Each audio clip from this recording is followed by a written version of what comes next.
تو ہمیں اندازہ ہوا کہ وہ بالکل ان کا جو لکھنے کا انداز ہوتا ہے وہ ایسا ہوتا ہے کہ جیسے وہ بڑے کوئی اسلام کا درد اپنے دل کے اندر رکھتے ہیں اور بڑا قرآن کا نظام جو ہے وہ نافذ کرنا چاہتے ہیں دنیا کے اندر.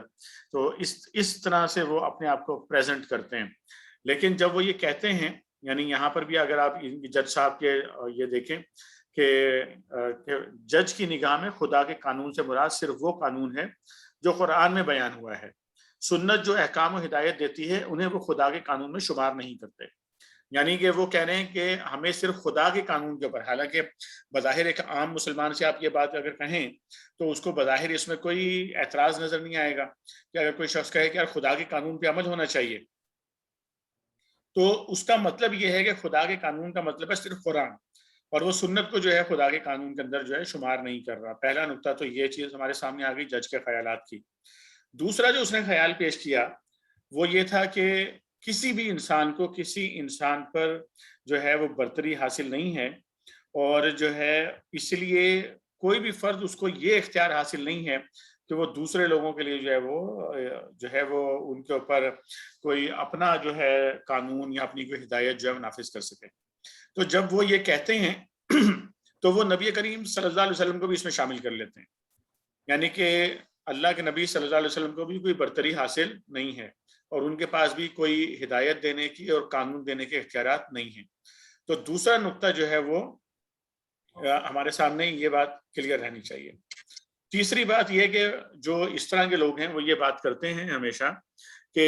رسول اللہ صلی اللہ علیہ وسلم کو اور خلفائے راشدین کو ایک ہی لیول کے اوپر جو ہے وہ لے کر آتے ہیں، اور خاص طور پر جو ہے نا یہ بات ضرور بیان کرتے ہیں کہ وہ جو کچھ بھی کرتے تھے مسلمانوں کے مشورے سے کرتے تھے. یعنی کہ نبی کریم صلی اللہ علیہ وسلم جو کچھ بھی کرتے تھے وہ مسلمانوں کے مشورے سے کرتے تھے. بظاہر ایک کم علم کم فہم آدمی شاید اس کو سچ بھی سمجھ لے اس بات کو، لیکن یہ چیز تو ضرب لگاتی ہے نبوت کے اوپر اور نبی کریم صلی اللہ علیہ وسلم کی جو سنت ہے اس پر، کہ نبی کریم صلی اللہ علیہ وسلم پر ایک وحی غیر مطلوبی جو ہے وہ نازل ہوتی تھی، اللہ تعالیٰ کی طرف سے آتی تھی، اور آپ صلی اللہ علیہ وسلم کے جو احکامات تھے وہ احکامات مسلمان بلا چوں و چرا جو ہے اس کو تسلیم کرتے تھے. کوئی نبی کریم صلی اللہ علیہ وسلم جب ہدایت دیتے تھے اللہ کی طرف سے جو آپ کو ڈائریکشن ملتی تھی اس کی روشنی میں، تو مسلمانوں کا کام اس کی اطاعت کرنا ہوتا تھا. اس کے اوپر سوال نہیں اٹھا سکتے تھے مسلمان، نہ بولنے کا حق تھا اور نہ اس کے اوپر کوئی مشاورت تھی. تو تیسرا نقطہ جو ہے وہ ہم نے یہ پڑھا تھا پچھلی مرتبہ. چوتھا نقطہ جو ہمارے سامنے آیا تھا جسے پچھلی مرتبہ ہم نے تفصیل سے پڑھ لیا تھا وہ یہ تھا کہ جج صاحب نے یہ کہا کہ مسلمانوں کو یہ چاہیے کہ بھئی ایک اجتماعی اجتہاد کے لیے اپنے نمائندے منتخب کریں، اور وہ منتخب نمائندے جو ہے وہ اجتہاد کریں، تب وہ اجتہاد جو ہے وہ قابل عمل کہلائے گا. تو مولانا نے سوال یہ اٹھایا تھا کہ مسلمان اگر اپنے کچھ نمائندے منتخب کریں اور ان نمائندوں کو یہ اختیار دیا جائے کہ وہ اجتہاد کریں تو یہ ایک پہلو ہو گیا. لیکن اگر اس کو وائس ورثہ دیکھیں، یعنی کہ کچھ لوگ ہوں جنہوں نے اجتہاد کیا ہو اور مسلمانوں کی اکثریت جو ہے وہ ان کو تسلیم کر لے، تو دونوں میں جو ہے وہ کیا فرق ہے دونوں کے اندر؟ یعنی کہ لوگوں کو کچھ کو منتخب کیا اور انہیں اختیار دیا اجتہاد کرنے کا اکثریت نے، اور یا پھر کچھ لوگوں نے اجتہاد کیا اور اکثریت نے ان کو قبول کر لیا اس اجتہاد کو، تو دونوں میں کیا فرق ہے؟ تو اس بنیاد کے اوپر انہوں نے کہا کہ جو اجتہاد ہو چکا، جو قانون جیسے فقہ حنفی کی جو بات ہو رہی تھی کہ جب ایک فقہ بنی ہوئی ہے اور مسلمانوں کی اکثریت جو ہے اس کے اوپر ایک اعتقاد موجود ہے اور اس کے مطابق قوانین چل رہے ہیں، تو پھر جو ہے وہ آپ کیوں اعتراض کر رہے ہیں اس کے اوپر کہ جب مسلمانوں کی اکثریت کو اس پر کوئی اعتراض نہیں ہے تو آپ کو کیسے اعتراض اس کے اوپر جو ہے نا وہ ہو رہا ہے. اچھا، اس کے بعد جو پانچواں نقطہ ہمارے سامنے آیا وہ یہ تھا کہ جج صاحب نے خود یہ کہا کہ بھئی قانون بنانا اور اس میں رد و بدل کرنا جو ہے وہ اکثریت کے نمائندوں کا کام ہے، اور دوسری طرف انہوں نے خود ہی قانون میں ترمیم کر دی. یعنی جو فیصلے انہوں نے دیے اور جو فیصلے میں انہوں نے اپنے خیالات لکھے اس کے ذریعے انہوں نے قانون میں ترمیم کر دی اکیلے آدمی نے، اور ایک طرف وہ کہہ رہا ہے کہ بھئی قانون بنانا اکثریت کا کام ہے. تو یہ پانچواں نقطہ ہمارے سامنے آیا تھا. پھر جو اجتہاد انہوں نے کیے، یعنی جج صاحب نے اپنے جو جو ہے وہ علم جھاڑنے کے لیے انہوں نے جو اجتہاد کیے تھے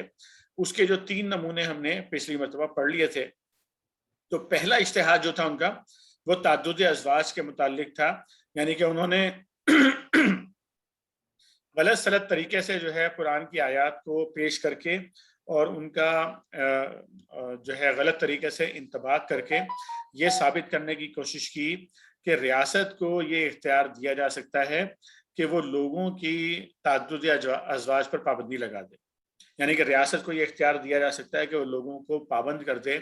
کہ وہ جو ہے ایک سے زائد شادی نہیں کر سکتے، یا پھر جو ہے وہ ریاست کو یہ اختیار بھی دیا جا سکتا ہے کہ وہ بچوں کی تعداد کے حوالے سے جو ہے وہ ایک پابندی عائد کرتے. تو اس طرح کا بنیادی طور پر تو انہوں نے یہی کام کروانا تھا، اور مولانا نے آخر میں جا کے بات لکھی بھی ہے کہ آج کل کے وہ لوگ کہ جو مغرب کے جو معاشرہ ہے اس سے جو لوگ متاثر ہیں وہ اس کو صحیح ثابت کرنے کے لیے اسلام کے اندر سے جو ہے اس طرح کی باتیں نکالنے کی کوشش کرتے ہیں تاکہ جو ویسٹ کی جو چیز ہے کہ جی وہاں پر ایک سے زائد آپ شادیاں نہیں کر سکتے، لیکن ایک سے زائد ناجائز تعلقات آپ جتنے مرضی جو ہے وہ رکھ سکتے ہیں، تو اس پر کوئی اعتراض نہیں کرتا، لیکن ایک سے زائد نکاح کے اوپر جو ہے وہ اعتراض کرتے ہیں. تو جو انہوں نے اجتہاد کیا تھا اس حوالے سے جج صاحب نے تعدد ازواج کے حوالے سے، اس پر مولانا نے اس کی 5 غلطیاں جو اس کی یہاں پر نکالی اور پھر ان کو قرآن اور حدیث کی روشنی میں اس کا مکمل طور پر جواب دے دیا. کیونکہ پہلا نقطہ انہوں نے جو اٹھایا تھا وہ یہ تھا کہ چونکہ یہ یتیموں کا تذکرہ کیا گیا ہے آیت کے اندر، اس لیے یہ مخصوص ہے کہ صرف یہ اگر تعدد ازواج یعنی ایک سے زائد بیویوں کی اجازت ہے تو وہ یتامہ کے حوالے سے ہی صرف اجازت جو ہے وہ دی جا سکتی ہے. تو اس پر مولانا نے واضح طور پر یہ بیان کیا کہ تعدد ازواج کی اجازت پہلے سے موجود تھی، اور اسلام کا یہ طریقہ کار ہے کہ جو رائج الوقت قوانین چل رہے ہوتے ہیں جن کو موڈیفائی کرنا ہوتا ہے ان کو موڈیفائی کیا جاتا ہے، جن کو تبدیل کرنا ہوتا ہے ان کو تبدیل کیا جاتا ہے، کینسل کرنا ہوتا ہے کینسل کیا جاتا ہے اس کو، اور جس کے بارے میں کچھ نہیں کہا جاتا اس کا مطلب ہے کہ اس قانون کو تسلیم کیا گیا ہے. تو تعدد ازواج کو یعنی ایک سے زائد شادیوں کو اسلام نے تسلیم کیا تھا اور تسلیم کیا ہے. اس آیت نے جو صرف ایک پابندی لگائی ہے وہ اس کی تعداد کی جو ہے لمٹ ہے اس کی، یعنی اس سے پہلے لمٹ نہیں تھی، کوئی فرد 4 5 6 8 10 شادیاں بھی کر سکتا تھا، لیکن اس آیت نے صرف ایک تعداد کے اوپر لمٹ لگائی ہے کہ بیک وقت 4 سے زائد شادیاں، ایک وقت میں 4 سے زائد بیویاں ایک فرد نہیں رکھ سکتا. تو یہ پورا ڈسکشن ہم نے جو ان کی پہلی غلطی تھی وہ ہم نے یہاں پر اس کا پڑھ لیا تھا. پھر دوسری جو انہوں نے جو غلطی کی تھی وہ بھی ہم نے تفصیل سے اس کو پڑھ لیا تھا، اسی سے ریلیٹڈ جو انہوں نے آیات جو پیش کی تھی یہاں پر. تیسری غلطی بھی جو ہے ہمارے سامنے آ گئی تھی اور مولانا نے اس کے بھی مدلل جواب یہاں پر دے دیا تھا، جس میں وہ یہ کہہ رہے تھے. اچھا، یہاں پر انہوں نے جو بڑا مزیدار نقطہ اٹھایا تھا جج صاحب نے، وہ نقطہ یہ تھا کہ جب ایک فرد کو جو ہے ایک چیز کی اجازت دی گئی ہے تو وہی اجازت جو ہے ایکسٹینڈ کر کے پوری قوم کو دی جا سکتی ہے.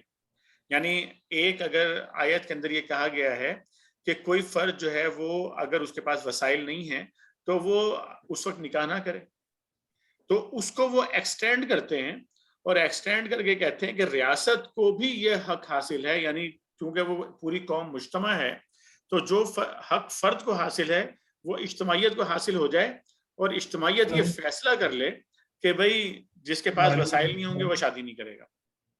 یا اجتماعیت یہ فیصلہ کر لے کہ وہ ایک شادی کرے گا، یا اجتماعیت یہ فیصلہ کر لے کہ وہ کس وقت شادی کرے گا اور کس وقت نہیں کرے گا. تو یہاں پر جو مولانا نے جو پورا ڈسکشن جو ہم نے پڑھا تھا پچھلی مرتبہ وہ یہی تھا کہ جو فرد کو آزادی دی گئی ہے،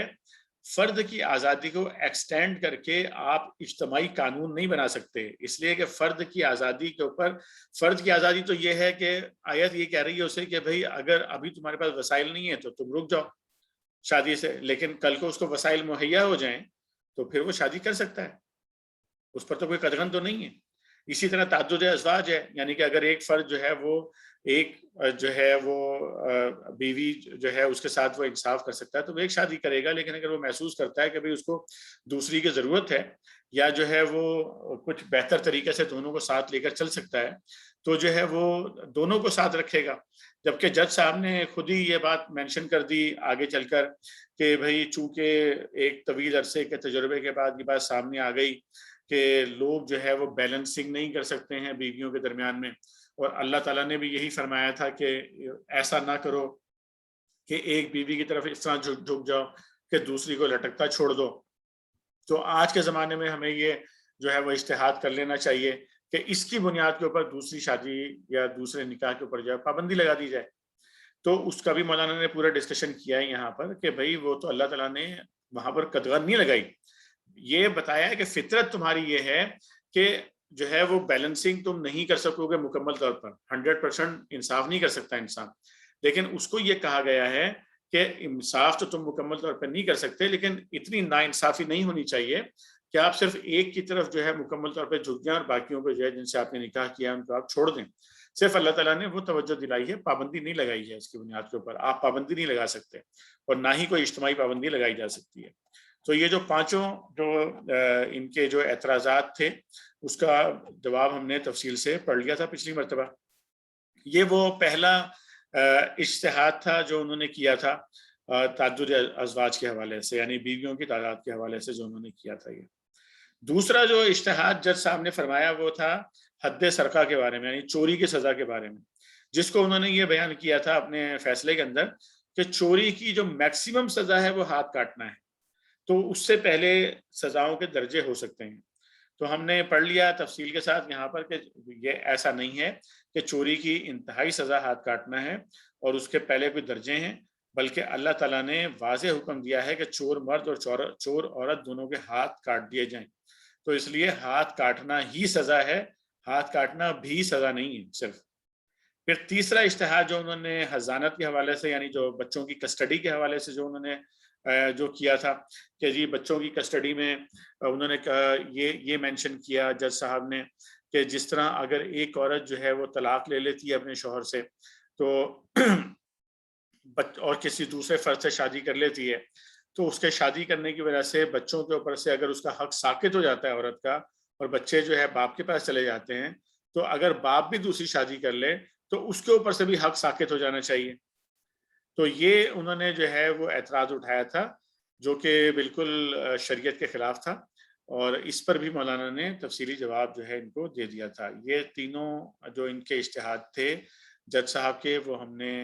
جو ہے پڑھ لیے تھے تفصیل کے ساتھ، اور جن بھائیوں نے اس کو مزید تفصیل سے سننا ہو وہ پچھلا جو ہمارا ریکارڈ ہے اس میں سے جا کے وہاں سے سن لیں. آج اب ہم اس سے آگے چلیں گے پڑھنے کے لیے. حامد قیوم بھائی سے میں درخواست کروں گا کہ آپ آغاز کریں. بسم اللہ الرحمن الرحیم. سنت کے متعلق فاضل جج کا نقطہ نظر. یہ انداز بحث محض اتفاقی نہیں ہے بلکہ پیراگراف 21 سے جو بحث شروع ہوتی ہے اس کو پڑھ کر معلوم ہو جاتا ہے کہ یہ فاضل جج کی سوچی سمجھی رائے کا نتیجہ ہے. یہ چونکہ ان کے فیصلے کا اہم ترین حصہ ہے اس لیے ہم اس کے ایک ایک نقطے کو نمبر وار نقل کر کے ساتھ ساتھ اس پر تنقید کرتے چلے جائیں گے تاکہ ہر نقطے کی بحث صاف ہوتی چلی جائے. سنت کے بارے میں امت کا رویہ. وہ فرماتے ہیں کہ قرآن کے علاوہ حدیث یا سنت کو بھی مسلمانوں کی ایک اچھی خاصی تعداد نے اسلامی قانون کا اتنا ہی اہم ماخذ سمجھ لیا ہے. پیراگراف 21. کوئی شخص جس نے اسلامی قانون اور اس کی تاریخ کے کچھ مطالعہ کیا ہو یہ ہرگز تسلیم نہیں کر سکتا کہ اس فقرے میں صحیح صورت واقعہ بیان کی گئی ہے. صحیح صورت واقعہ یہ ہے کہ عہد رسالت سے لے کر آج تک پوری امت تمام دنیا اسلام میں سنت رسول صلی اللہ علیہ وآلہ وسلم کو قرآن کے بعد قانوناً بنیادی ماخذ اور حدیث کو سنت کا معلوم کرنے کا اور حدیث کو سنت کے معلوم کرنے کا ذریعہ مانتی چلی آ رہی ہے اور آج بھی مان رہی ہے.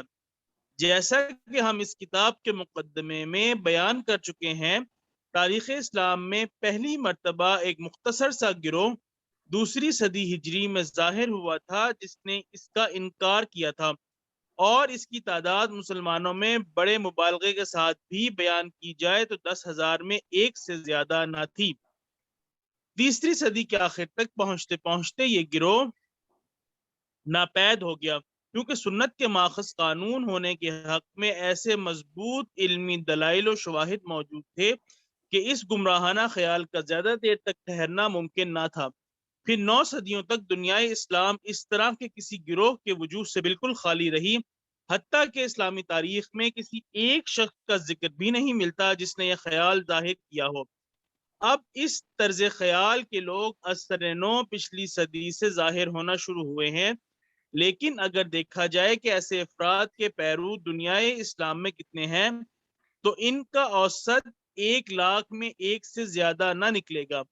کیا اس امر واقعہ کو ان الفاظ میں بیان کرنا کہ مسلمانوں کی اچھی خاصی تعداد نے سنت کو ماخذ قانون سمجھ لیا ہے حقیقت کی صحیح ترجمانی ہے؟ اس کے بجائے یہ کہنا صحیح تر ہوگا کہ مسلمانوں کی ایک بالکل ناقابل لحاظ تعداد سنت کے ماخذ ہونے سے انکار کرنے لگی ہے۔ فاضل جج کے نزدیک دین میں نبی کی حیثیت۔ اس کے بعد فاضل جج نے یہ سوال اٹھایا ہے کہ دین میں نبی کی حیثیت کیا ہے۔ اس سوال پر بحث کرتے ہوئے وہ فرماتے ہیں، اسلامی قانون کا ماخذ ہونے کی حیثیت سے حدیث کی قدر و قیمت کیا ہے،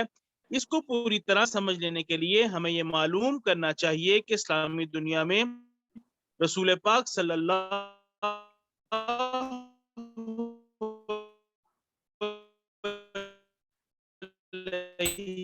علیہ وسلم کا مرتبہ مقام کے ابتدائی حصے میں یہ بتا چکا ہوں کہ اسلام اور صرف خدا ہی سے لیتا ہے۔ اگر یہ اسلام کا صحیح تصور ہے تو اس میں لازماً یہ نتیجہ نکلتا ہے کہ محمد الرسول اللہ صلی اللہ علیہ وآلہ وسلم کے اقوال و افعال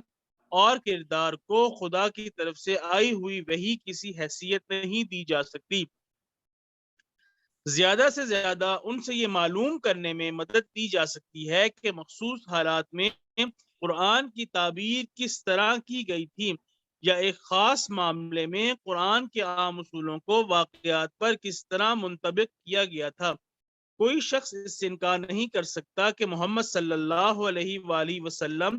ایک کامل انسان تھے۔ نہ کوئی شخص دعویٰ کر سکتا ہے کہ محمد رسول اللہ صلی اللہ علیہ وآلہ وسلم جس عزت اور تکریم کے مستحق ہیں یا جس عزت و تکریم کا ہم ان کے لیے اظہار کرنا چاہتے ہیں، اس کے اظہار کی قوت و قابلیت وہ رکھتا ہے، لیکن بائیں ہمہ وہ خدا نہ تھے نہ خدا سمجھے جا سکتے ہیں۔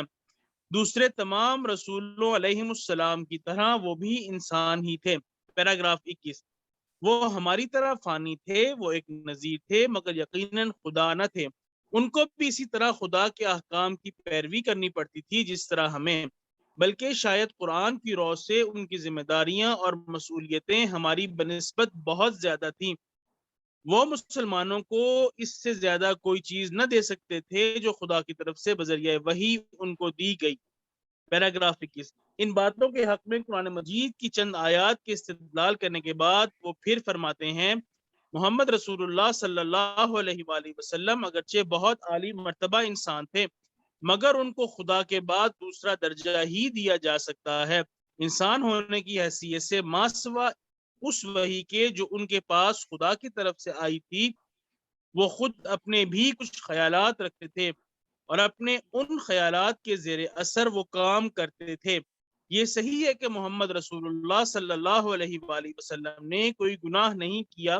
مگر وہ غلطیاں تو کر سکتے تھے اور یہ حقیقت خود قرآن میں تسلیم کی گئی ہے۔ اعوذ باللہ من الشیطان الرجیم، لیغفر لک اللہ ما تقدم من ذنبک وما تأخر، سورۃ الفتح۔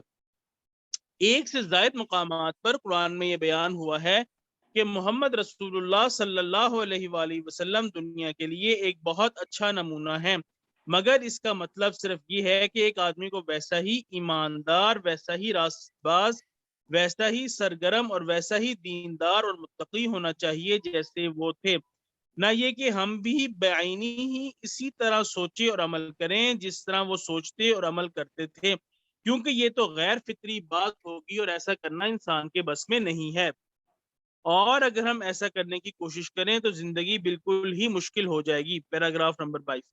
یہ بھی صحیح ہے کہ قرآن پاک اس کی تاکید کرتا ہے کہ محمد رسول اللہ صلی اللہ علیہ وآلہ وسلم کی اطاعت کی جائے، مگر اس کا مطلب صرف یہ ہے کہ جہاں انہوں نے ہم کو ایک خاص کام خاص طرح کرنے کا حکم دیا ہے، ہم وہ کام اسی طرح کریں۔ اطاعت تو ایک حکم ہی کی ہو سکتی ہے، جہاں کوئی حکم نہ ہو وہاں نہ اطاعت ہو سکتی ہے نہ عدم اطاعت۔ قرآن کے ان انشادات سے یہ مطلب اخذ کرنا بہت مشکل ہے کہ ہم ٹھیک وہی کچھ کریں جو رسول اللہ صلی اللہ علیہ وآلہ وسلم نے کیا ہے۔ ظاہر بات ہے کہ ایک فرد واحد کے زمانہ حیات کا تجربہ و واقعات کی ایک محدود تعداد سے زیادہ کے لیے نظائر فراہم نہیں کر سکتا، اگرچہ وہ فرد واحد نبی ہی کیوں نہ ہو۔ استغفر اللہ۔ اور یہ بات پورے زور کے ساتھ کہی جانی چاہیے کہ اسلام نے نبی کو کبھی خدا نہیں سمجھا ہے۔ یہ بات بالکل واضح ہے کہ قرآن اور حدیث میں جوہری اور حقیقی فرق ہے۔ نبی صلی اللہ علیہ وآلہ وسلم کی اصل حیثیت از روح قرآن۔ ہم بڑے ادب کے ساتھ عرض کریں گے کہ در حقیقت ان تمام عبارتوں میں خلط مبحث زیادہ اور اصل مسئلہ زیر بحث سے تعرض بہت کم ہے۔ اصل مسئلہ جس کی تحقیق اس مقام پر مطلوب تھی وہ یہ نہیں تھا کہ محمد رسول اللہ صلی اللہ علیہ وآلہ وسلم معاذ اللہ خدا ہیں یا نہیں، اور وہ انسان ہیں یا کچھ اور دین کے احکام میں سند و مرجع خدا کا حکم ہے یا کسی اور کا، بلکہ تحقیق جس چیز کی کرنی چاہیے تھی وہ یہ تھی کہ رسول پاک صلی اللہ علیہ وآلہ وسلم کو اللہ تعالیٰ نے کس کام کے لیے مقرر کیا ہے، دین میں ان کی حیثیت اور اختیارات کیا ہیں، اور خدا کے احکام آیا صرف وہی ہیں جو قرآن کی آیات میں بیان ہوئے ہیں، یا وہ بھی ہیں جو رسول پاک صلی اللہ علیہ وآلہ وسلم نے قرآن کے علاوہ ہم کو دیے۔ ان سوالات کی تحقیق ان آیات سے نہیں ہو سکتی تھی جنہیں فاضل جج نے نقل کیا ہے، کیونکہ ان میں سرے سے ان سوالات کا جواب دیا ہی نہیں گیا ہے۔ ان کا جواب تو حسب ذیل آیات سے ملتا ہے جن کی طرف فاضل جج نے سرے سے توجہ ہی نہیں رہی۔ اعوذ باللہ من الشیطان الرجیم۔ نمبر 1، لقد من اللہ علی المؤمنین اذ بعث فیہم رسولا من انفسہم یتلو علیہم آیاتہ ویزکیہم ویعلمہم الکتاب والحکمہ۔ سورۃ آل عمران نمبر 3 آیت نمبر 164۔ اللہ نے احسان کیا مومنوں پر جبکہ بھیجا ان کے درمیان خود انہی میں سے ایک رسول صلی اللہ علیہ وآلہ وسلم جو تلاوت کرتا ہے ان پر اس کی آیات اور تزکیہ کرتا ہے ان کا، اور تعلیم دیتا ہے ان کو کتاب کی اور دانائی کی۔ نمبر 2،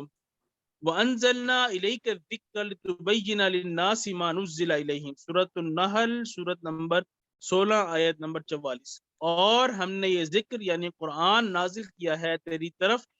تاکہ تو تشریح کر دے لوگوں کے لیے اس کتاب کی جو ان کی طرف نازل کی گئی ہے۔ نمبر 3 آیت نمبر 3، یأمرہم بالمعروف وینہاہم عن المنکر ویحل لہم الطیبات ویحرم علیہم الخبائث۔ سورۃ الاعراف سورۃ نمبر 7 آیت نمبر 157۔ وہ نبی صلی اللہ علیہ وآلہ وسلم حکم دیتا ہے ان کو نیکی کا اور منع کرتا ہے ان کو برائی سے، اور حلال کرتا ہے ان کے لیے پاک چیزیں اور حرام کرتا ہے ان کے لیے ناپاک چیزیں۔ آیت نمبر 4، وما آتاکم الرسول فخذوہ وما نہاکم عنہ فانتہوا۔ سورۃ الحشر سورۃ نمبر 59 آیت نمبر 7۔ وہ جو کچھ رسول تمہیں دے اس سے لے لو اور جس چیز سے روک دے اس سے رک جاؤ۔ نمبر 5، وما ارسلنا من رسول الا لیطاع باذن اللہ۔ سورۃ النساء سورۃ نمبر 4 آیت نمبر 64۔ اور ہم نے کوئی رسول بھی نہیں بھیجا مگر اس لیے کہ اس کی اطاعت کی جائے اللہ کے اذن سے۔ آیت نمبر 6، من یطع الرسول فقد اطاع اللہ۔ سورۃ النساء سورۃ نمبر 4 آیت نمبر 80۔ جس نے رسول کی اطاعت کی اس نے اللہ کی اطاعت کی۔ نمبر 7، وَإِن تُطِيعُوهُ تَهْتَدُوا، سورۃ النور، سورۃ 24 آیت 54۔ اور اگر تم رسول اللہ صلی اللہ علیہ وآلہ وسلم کی اطاعت کرو گے تو ہدایت پاؤ گے۔ نمبر 8، لقد کان لکم فی رسول اللہ اسوۃ حسنہ، سورۃ الاحزاب، سورۃ نمبر 33 آیت 21۔ تمہارے لیے رسول اللہ صلی اللہ علیہ وآلہ وسلم کی ذات میں ایک بہترین نمونہ ہے۔ آیت نمبر 9، فلا وربک لا یؤمنون حتی یحکموک فیما شجر بینہم ثم لا یجدوا فی انفسہم حرجا مما قضیت ویسلموا تسلیما، سورۃ النساء، سورۃ نمبر 4 آیت نمبر 65۔ پس نہیں، تیرے رب کی قسم، وہ ہرگز مومن نہیں ہوں گے جب تک تجھے اس معاملے میں فیصلہ کرنے والے نہ مان لیں جس میں ان کے درمیان اختلاف ہے، پھر جو فیصلہ تو کرے اس پر اپنے دل میں کوئی تنگی تک محسوس نہ کریں اور اسے سر بسر تسلیم کر لیں۔ آیت نمبر 10، یا ایہا الذین آمنوا اطیعوا اللہ واطیعوا الرسول واولی الامر منکم فإن تنازعتم في شيء فردوه إلى الله والرسول إن كنتم تؤمنون بالله واليوم الآخر، سورۃ النساء، سورۃ نمبر 4 آیت نمبر 59۔ اے لوگو جو ایمان لائے ہو، اطاعت کرو اللہ کی اور اطاعت کرو رسول صلی اللہ علیہ وآلہ وسلم کی اور ان لوگوں کی جو تم میں سے اولی الامر ہوں۔ پھر اگر تمہارے درمیان کسی معاملے میں نزاع ہو جائے تو پھیر دو اس کو اللہ اور رسول صلی اللہ علیہ وآلہ وسلم کی طرف، اگر تم ایمان رکھتے ہو اللہ اور روز آخرت پر۔ آیت نمبر 11،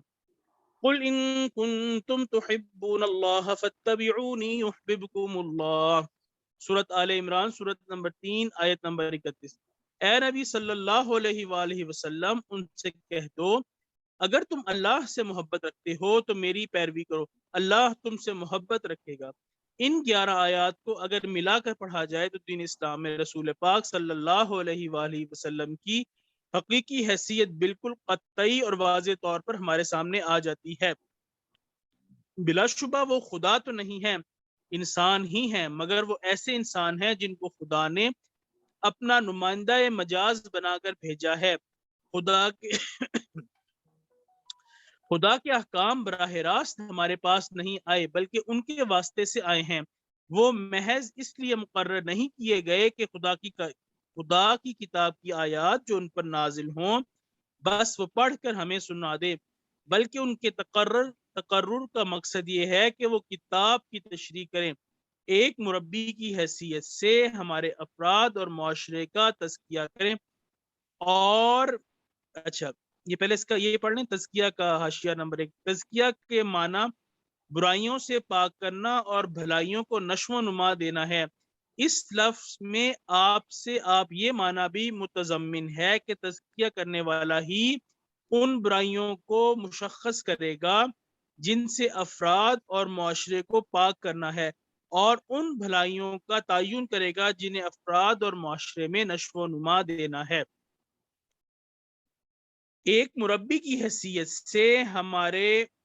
افراد اور معاشرے کا تزکیہ کریں اور ہمیں کتاب اللہ کی اور دانائی کی تعلیم دیں۔ آیت نمبر 3 تصریح کرتی ہے کہ ان کو تشریعی اختیارات لیجسلیچر پاورز بھی اللہ تعالیٰ نے تفویض کیے ہیں، اور اس میں کوئی قید ان کے اختیارات کو صرف قرآنی احکام کی تشریح تک محدود کرنے والی نہیں ہے۔ آیت نمبر 4 علی الاطلاق یہ حکم دیتی ہے کہ جو کچھ وہ دیں اسے لے لو، اور جس چیز سے بھی روک دیں اس سے رک جاؤ۔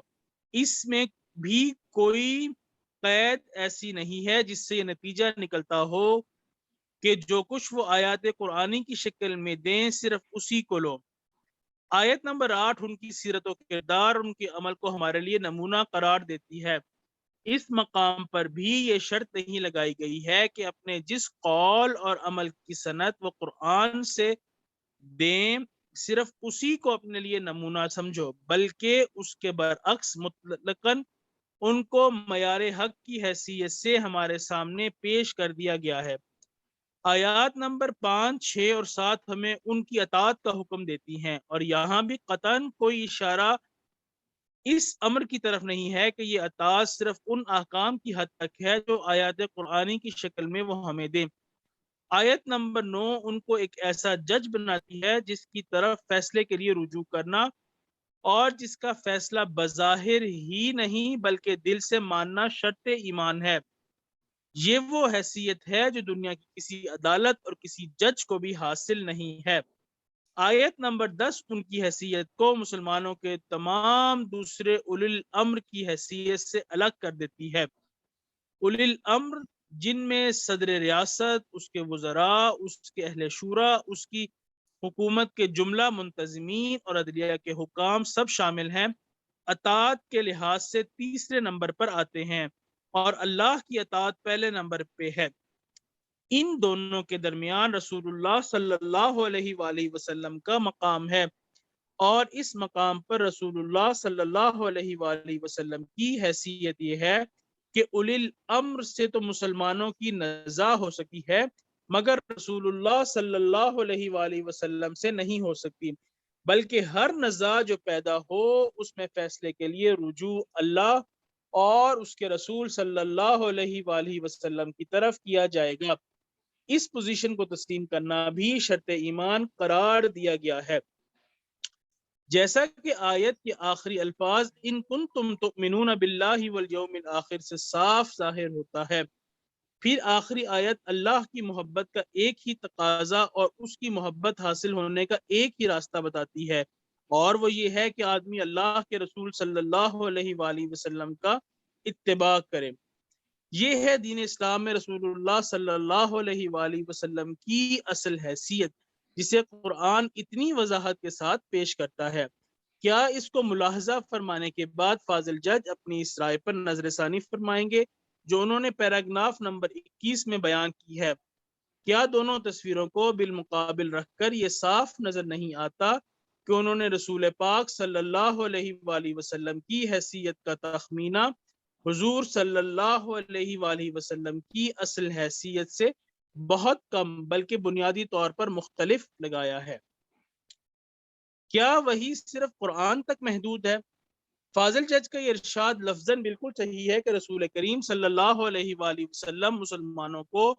اس سے زیادہ کوئی چیز نہ دے سکتے تھے جو خدا کی طرف سے بذریعہ وحی ان کو دی گئی تھی، مگر سوال یہ پیدا ہوتا ہے اور یہ سوال بڑا اہم ہے کہ عام محترم کے نزدیک حضور صلی اللہ علیہ وآلہ وسلم پر آیا صرف وہی آتی تھی جو قرآن میں درج ہے، یا اس کے علاوہ بھی آپ صلی اللہ علیہ وآلہ وسلم کو وحی کے ذریعے سے ہدایات ملتی تھیں؟ اگر پہلی بات ہے تو اس کی صحت قابل تسلیم نہیں ہے۔ قرآن میں کہیں یہ نہیں کہا گیا کہ نبی پر کتاب اللہ کی آیات کے سوا اور کوئی وحی نہیں آتی، بلکہ اس کے برعکس اس سے یہ ثابت ہوتا ہے کہ آیات کتاب کے علاوہ بھی نبی صلی اللہ علیہ وآلہ وسلم کو خدا کے سوا سے ہدایات ملتی ہیں، اور اگر دوسری بات ہے تو قرآن کے ساتھ سنت کو بھی ماخذ قانون ماننے کے سوا چارہ نہیں ہے، کیونکہ وہ بھی اسی خدا کی طرف سے ہے جس کی طرف سے قرآن نازل ہوا ہے۔ کیا حضور صلی اللہ علیہ وآلہ وسلم اپنے خیالات کی پیروی کے لیے آزاد تھے؟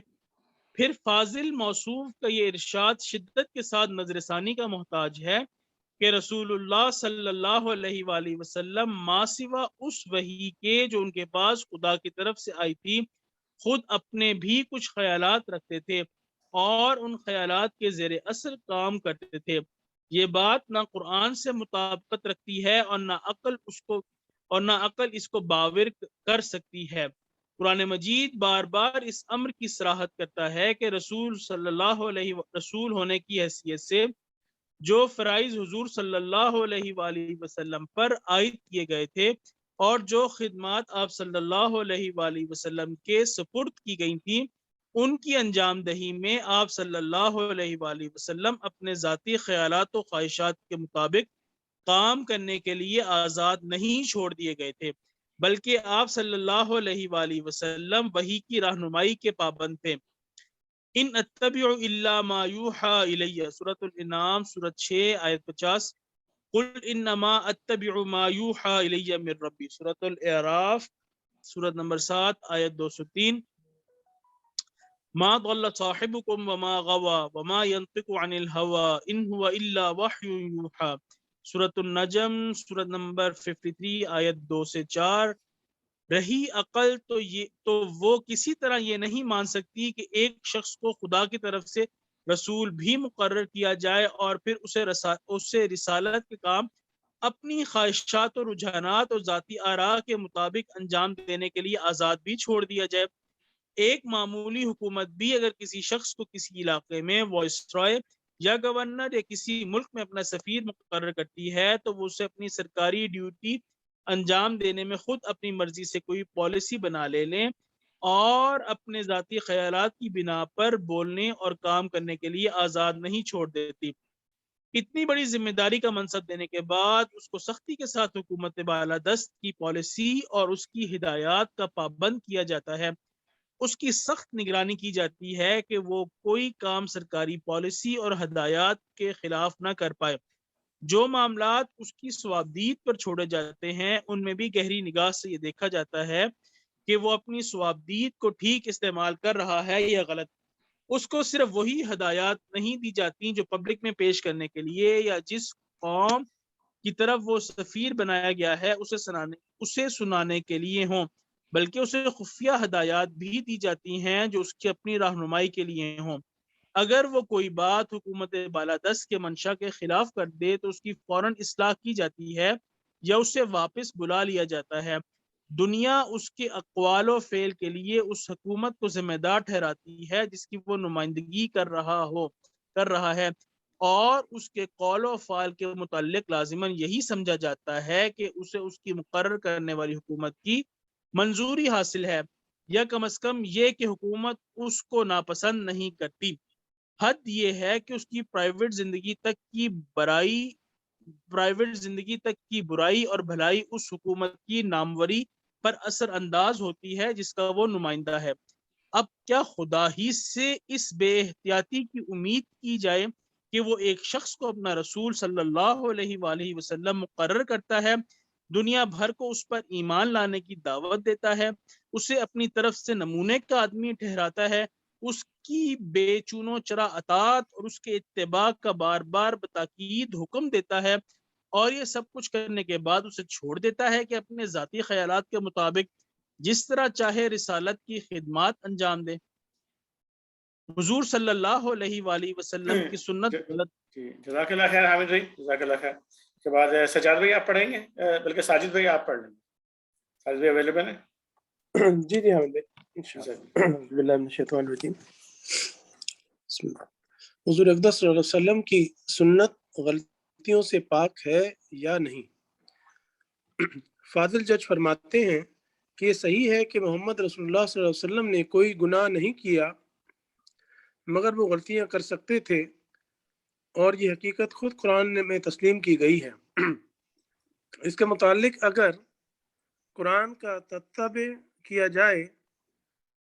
تو ہمیں معلوم ہوتا ہے کہ اللہ تعالیٰ نے صرف 5 مواقع پر نبی اکرم صلی اللہ علیہ وسلم کو غلطی پر تنبیہ فرمائی ہے.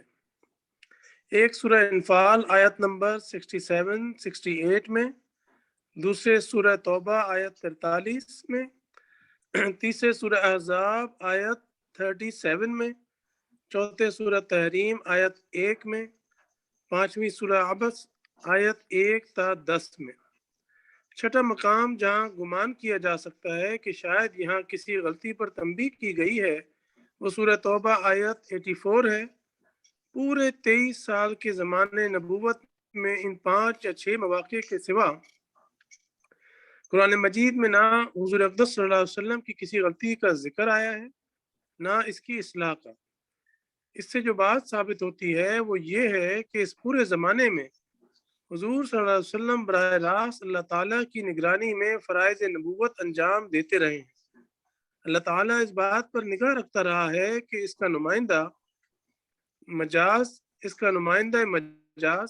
کہیں اس کی غلط نمائندگی اور لوگوں کی غلط رہنمائی نہ کرنے پائے. اور ان 5 یا 6 مواقع پر حضور سے جو ذرا سی چوک ہو گئی ہے اس پر فوراً ٹوک کر اس کی اصلاح کر دی گئی ہے. اگر ان چند مواقع کے سوا کوئی اور غلطی آپ سے ہو جاتی تو اس کی بھی اسی طرح اصلاح کر دی جاتی